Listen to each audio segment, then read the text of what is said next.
하나님의 말씀 에레미야서 46장 1절부터 12절 말씀 중에 2절 한 절만 함께 합독합니다. 애굽에 관한 것이라. 곧 유다의 요시야 왕의 아들 여호야김 넷째 해에 유브라데 강가 갈그미스에서 바벨론의 느부갓네살 왕에게 패한 애굽의 왕 바로느고의 군대에 대한 말씀이라. 이는 살아계신 하나님의 말씀입니다. 아멘. 하나님 아버지, 전하는 종이나 듣는 성도 은혜 받고 깨달아 도전하게 하시고 삶에 적용하여서 체험의 은혜 가운데 승리케 하옵소서. 말씀하여 주실 것을 믿고 예수님 이름으로 기도드리옵나이다. 아멘. 가끔 불법 주차한 차들을 견인할 때 보면 앞에를 들어서 끌고 가는 차, 뒤에서를 들어서 끌고 가는 차, 아니면 통째로 차에다 싣고 가는 차, 종종 볼 수 있죠. 여러 가지 방법, 여러 가지 모습들을 볼 수 있어요. 차 하나를 끌고 가는데도 그 차의 상황에 따라 그러겠죠. 잘은 모르지만 하나님께서 우리를 끌고 가실 때, 견인하실 때, 인도하실 때도 그렇습니다. 다 똑같지 않아요. 어떤 사람은 이런 방법으로 끌고 가고, 어떤 사람은 확 꺾어가지고 거꾸로 끌고 가고, 어떤 사람은 그냥 통째로 실어가고, 사람마다 똑같지 않은 거 우리 잘 압니다. 에레미야서 46장부터는 애굽을 시작으로 주변 이방 나라들과 마지막 예루살렘의 멸망을 예언한 말씀이 46절부터 52절까지 기록되어 있습니다. 멸망을 이미 시드기야 왕 때 한 게 아니라 그 전 왕 때 이미 예언을 하셨는데도 귀담아 듣지 않습니다.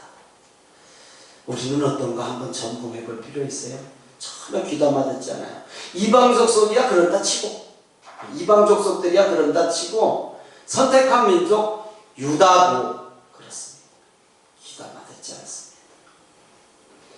어떤 나라가 멸망해서 포로의 멍에를 메고 싶겠습니까마는,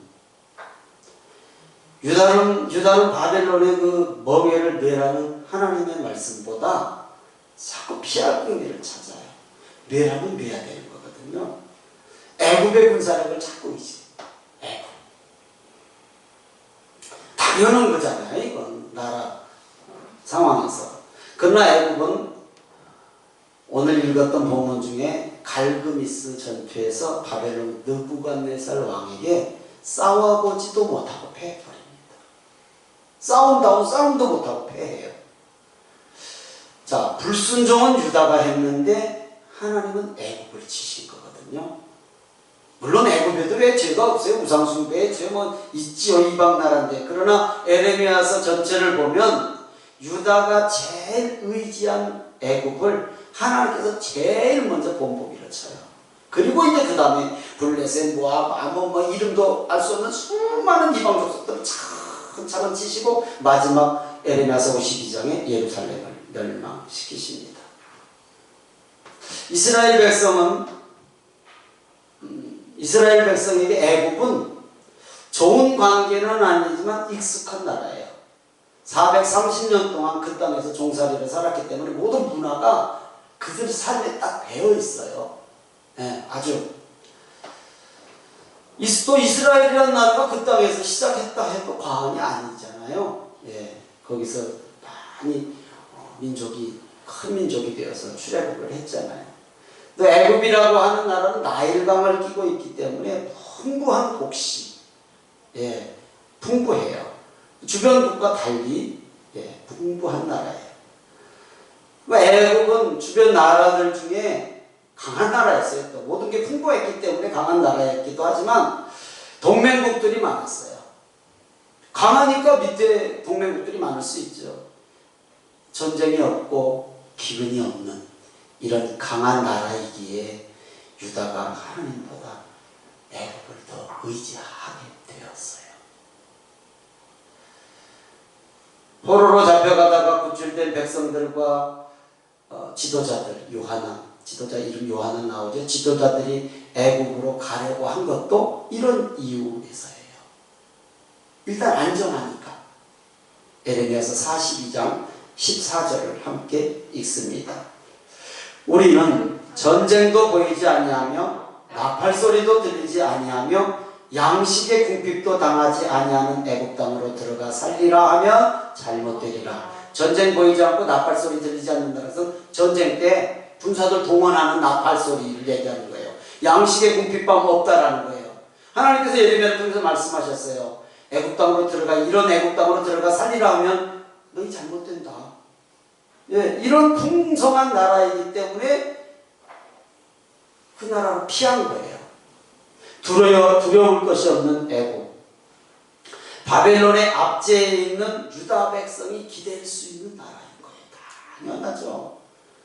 애국은 상식적으로 바벨론에 이렇게 쉽게 무너질 나라가 아니에요.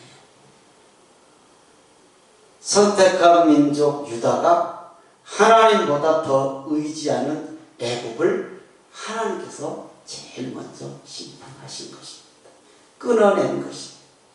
선택한 민족을 견인해가는데 장애물을 치운 거예요. 에레미야서는 그것을 잘 얘기해주고 있거든. 선택한 민족 유다, 이스라엘을 불신앙의 길을 걷게 하는데 결정적 역할을 했기 때문이다 라는 것을 우리는 알 수 있습니다.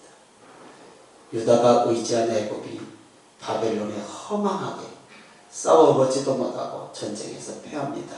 에레미야서 46장 5절 6절입니다. 같이 읽습니다. 여호와의 말씀이니라. 내가 본즉 그들이 놀라 물러가며 그들의 용사는 패하여 황급히 도망하며 뒤를 돌아보지 아니함은 어찌미냐. 두려움이 그들의 사방에 있음이로다. 발이 빠른 자도 도망하지 못하며 용사도 피하지 못하고 그들이 다 북쪽에서 유브라데 강가에 넘어지며 엎드러지는도다. 싸워보지도 못하고 아주 허망하게 패한 애굽에 대한 기록이에요.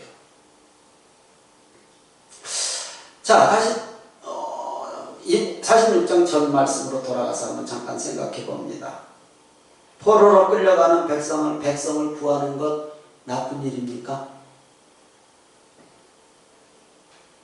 포로로 끌려가는 백성을 구하는 것 나쁜 일입니까?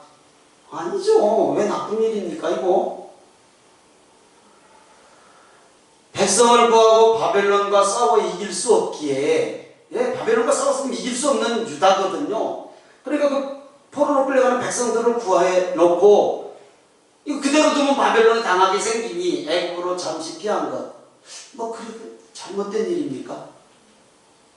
아니에요. 세상 관점에서 보면 얼마든지 그럴 수 있는 거예요. 하나님께서 유다를 견인하시는 방법과 다를 뿐이에요. 우리는 앞으로 끌려가고 싶은데 하나님 돌아 뒷끌고 가는 거예요. 우리를 견인하시는 방법이 각각 성도마다 다를 수 있고 교회를 견인하시는 방법도 다를 수 있어요. 생각해봐요. 한번. 하나님께서 예수님의 몸 되신 교회를 견인하시는 방법, 성경에서 볼까요? 사도행전에 초대교회 7 집사를 세웁니다. 집사를 세운 이유가 이렇습니다. 사도행전 6장 1절부터 4절 함께 읽습니다. 그때에 제자가 더 많아졌는데 헬라파 유대인들이 자기의 과부들이 매일의 구제에 빠짐으로 히브리파 사람을 원망하니 12사도가 모든 제자를 불러 이르되 우리가 하나님의 말씀을 제쳐놓고 접대를 일삼는 것이 마땅하지 아니하니 형제들아 너희 가운데서 성령과 지혜가 충만하여 칭찬받는 사람 7을 택하라. 우리가 이 일을 그들에게 맡기고 우리는 오로지 기도하는 일과 말씀 사역에 힘쓰리라 하니. 하나님께서 교회를 이끌어 가시는 방법, 많은 사람들을 구제하고 신방하고 막 그들을 막 하나님 앞으로 전복하는 거 중요해요. 교회가 할 일이에요. 그런데 초대교회에 집사를 세운 이유가 헬라파 유대인들과 히브리파 유대인들 두 종류의 사람들, 여러 종류의 사람들이 있었겠죠. 그런데 이 헬라파 유대인들이 아마 구제할 때 조금 소외된 모양이에요. 히브리파 사람들 3개 받는데 헬라파 사람들은 뭐 2개를 받았다든지 하여튼 조금 소외된 모양이에요. 그래서 교회 안에 원망과 불평이 생겼다라는 거예요. 12제자들이 이 일을 놓고 회의를 해요. 결론, 구제를 담당하는 집사들을 세웁시다. 그래서 7 집사를 세워요. 거기에 빌립도 들어가고 스데반도 들어가는 거 우리 잘 알잖아요. 7 집사를 세우게 되었어요. 그리고 사도들은 말씀처럼 오로지 기도하는 일과 말씀 전하는 일에 힘쓰자라고 결론을 딱 내리고 그렇게 해요. 구제 중요해요. 신방 중요해요. 다 중요해요. 그게 잘못됐다라는 거 아니에요. 그러나 하나님의 백성은 신앙의 우선이 무엇인지는 정확하게 알긴 해야 되잖아요. 알기는. 사도의 사역, 구제, 이게 나쁜 거 아니잖아요. 당연한 거죠. 성도의 우선, 구제, 섬김, 헌신, 전도, 봉사 다 중요해요. 이게 중요하지 않다라는 게 아니에요. 그러나 어떤 사역보다 말씀과 기도에 전념해야 된다는 것을 꼭 기억하시기 바랍니다.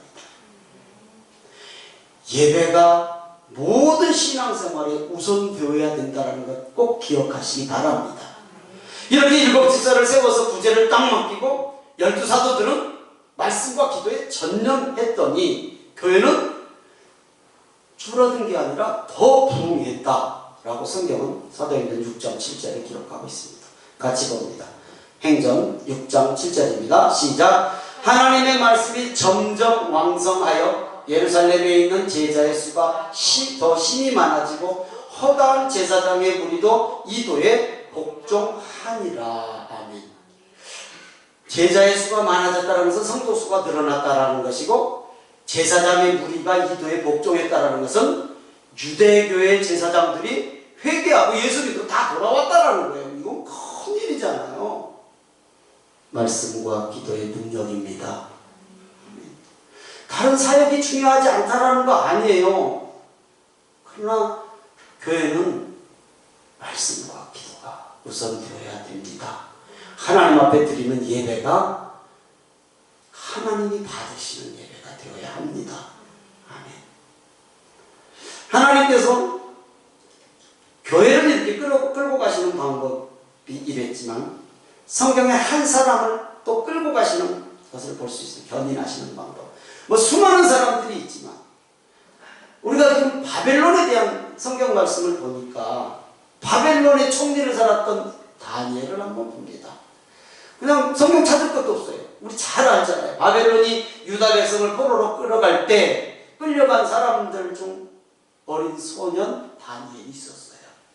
총명하게 생겼으니까 끌고 갔나?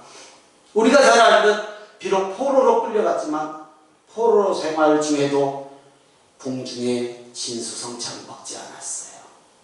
우상에게 올려졌던 음식이잖아요. 포로 생활 중에도 하나님의 말씀과 기도의 삶 절대 놓지 않았어요. 생명이 걸려있는데도 안 갔잖아요. 우리 아시듯이. 그래서 사자굴에도 들어가고, 그렇죠? 풀목불에도 들어가지 않습니까? 결국은 바벨론의 120도를 다스리는 바벨론의 2인자 총리가 되잖아요. 3명의 총리 중 1인자가 되잖아요. 왕 다음. 하나님의 견인하시는 방법은 모두가 동의를 하지 않습니다. 그러나 방법이 어떠하든 말씀에 순종하고 기도에 전념하면 하나님께서 인도하신다는 것을 오늘 예배에 함께 하신 성도님들 꼭 기억하시기 바랍니다. 다시 오늘 말씀으로 돌아갑니다. 포로로 끌려가는 백성을 구하는 일 분명히 나쁜 일 아닙니다. 하나님께서도 그 일로는 다른 말씀 안 하셨습니다. 아무리 레벨에서 찾아봐도 너 왜 포로로 끌려가는 백성을 구했냐라고는 한마디도 안 하십니다. 나라의 장래를 위해서 안전한 애국으로 잠시 피한 것도 얼마든지 있을 수 있는 일 아니겠습니까? 우리나라 없습니까? 독립운동을 하다가 만주로 도망가고 피하고 막 해외로 도망가서 그곳에서 또 나라를 위해서 일하고 그래서 독립을 이뤘잖아요. 왜냐하면 이 땅에 있으면 안 되니까. 위험하니까. 그러니까 포로로 끌려가는 백성들을 구하고 바벨론 군사를 죽였으니 그 땅에 있으면 이건 위험하잖아요. 그러니까 애국으로 잠시 망명할 수 있는 것. 뭐 그리 나쁜 것입니까? 그러나 예루살렘을 떠나는 것은 날리셨습니다. 생각해봐요. 생명을 걸어야 돼요. 예루살렘에 남은 것은. 그런데 그래도 예루살렘을 떠나지 말고 그곳에 머물라고 하셨습니다. 여기에서 불순종한 것이죠. 그들은 예레미야의 기도를 통해서 분명히 하나님의 말씀을 들었어요. 평상시도 예레미야의 말씀을 들었겠지만 그것 때문에 기도 못하겠잖아요. 열흘 기도 후에 예레미야가 가지 말라고 하나님의 말씀 분명히 전했잖아요. 나라와 백성을 위한 것 중요합니다. 당연하죠. 사역도 중요합니다. 섬김도 중요하고 신방도 중요하고 봉사도 중요하고 헌신도 중요하고 헌금도 중요합니다. 구제도 중요합니다. 그러나 하나님의 말씀을 듣고 순종하는 것, 말씀과 기도의 삶, 예배의 삶 더 중요합니다. 하나님은 말씀대로 순종하지 않은 유다의 지도자들과 백성들의 피난처를 제공한 애굽을 그래서 먼저 치신 것이다 라는 것을 성경을 통해서 볼 수 있습니다. 하나님 말씀의 방해, 장애물, 걸림돌, 견인해가는데 걸림돌이 있으니 치워야죠.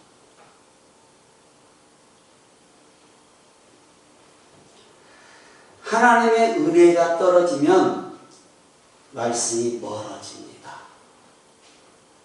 기도의 무릎이 뻣뻣해집니다. 이건 무엇이 우선인가가 아니에요. 말씀 떨어지면 기도 떨어지고 은혜 떨어지고 기도 떨어지면 말씀 안 들어오고 은혜 안 되고 어떤 게 우선이다 뒤다가 아니에요. 은혜가 떨어지면 말씀이 멀어집니다. 조심해야 됩니다. 기도의 무릎이 굳어집니다. 혹시 2달 가까이 예배 드리지 못하고 여러분 말씀 읽는 여러분의 모습 어떻습니까? 생명의 삶을 펴놓고 큐티한다고 하나님 앞에 조용히 나를 내려놓아 봅니까? 잠자리에 들기 전이나 새벽잠을 깨어서 침대머리 맡에서 무릎 꿇고 기도의 시간은 어떻습니까?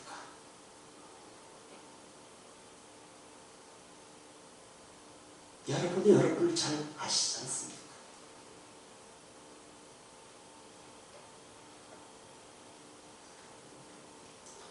내가 하나님보다 더 의지하는 애국을 지실 때가 있습니다.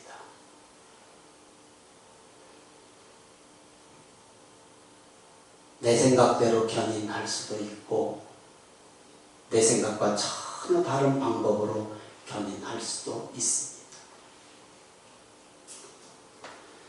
오늘 예배에 함께 하신 성도님들에게 애국은 무엇입니까? 어떤 것입니까? 하나님보다 더 의지하는 것, 영적으로 깨어서 민감하게 점검할 필요가 있습니다. 하나님께서 우리를 구원하시는 방법으로 예수님을 꼭 십자가에 떼어 주셔야 되었듯이, 꼭 십자가에 죽게 하셔야 되었듯이 우리가 한 영혼을 하나님께 견인하는 일은, 인도하는 일은 전도의 미련한 방법으로만 가능합니다. 다른 방법 없습니다. 고린도전서 1장 21절 함께 읽습니다. 하나님의 지혜에 있어서는 이 세상이 자기 지혜로 하나님을 알지 못하므로 하나님께서 전도에 미련한 것으로 믿는 자들을 구원하시기를 기뻐하셨도다. 하나님께서 믿지 않는 자들 구원하시는 방법이 이것만은 없겠습니까? 얼마든지 있죠. 얼마든지. 그런데 하나님은 전도에 미련한 것 같은 이 전도의 방법으로 믿는 자들을 구원하시겠다는 것입니다. 우리를 꼭 사용하시겠다는 것입니다. 믿는 성도들을 사용하시겠다는 것입니다. 말씀 마칩니다. 한 영혼을 하나님께 견인하는 방법, 복음의 말씀과 영혼을 사랑하는 가급한 기도입니다. 하나님은 우리를 하나님 보시기에 제일 유익한 길, 하나님의 영광을 드러내는 길로 견인하실 줄 믿습니다. 아멘. 우리는 그래서 항상 날 이끌어 가시는 하나님, 날 구원하신 하나님께 감사하며 살아야 된다는 것입니다. 아멘. 그렇게 사시기를 주님의 이름으로 축원합니다. 찬양하고 기도하겠습니다.